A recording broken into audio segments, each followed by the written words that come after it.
સુરતના ખડોદરા રાયકાલ પુલ પર આજે બપોરે એક વ્યક્તિ પત્નીના અન્ય પુરુષ સાથે સંબંધો શંકાસ્પદ આક્ષેપ હોવાના કારણે આત્મહત્યા કરવા પહોંચેલા વ્યક્તિને પોલીસે બચાવી સમજાવટ બાદ ઘરે પરત મોકલી આપી પ્રશંસનીય કામગીરી કરી છે।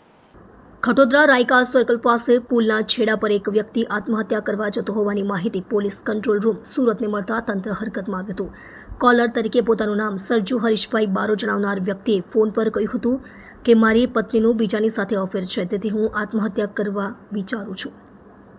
મેસેજ મળતા ખડોદરા પોલીસ સ્ટેશનના હેડ કોન્સ્ટેબલ જયરાજસિંહ અંદુજી તથા હેડ કોન્સ્ટેબલ ગોરધનભાઈ જીવરાજભાઈ તાત્કાલિક ઘટનાસ્થળે દોડી ગયા હતા। જોકે બતાવેલ સ્થળ પર કોઈ વ્યક્તિની હાજરી જોવા ન મળતા હોવાથી પોલીસે આજુબાજુના વિસ્તારોમાં સઘન તપાસ શરૂ કરી હતી।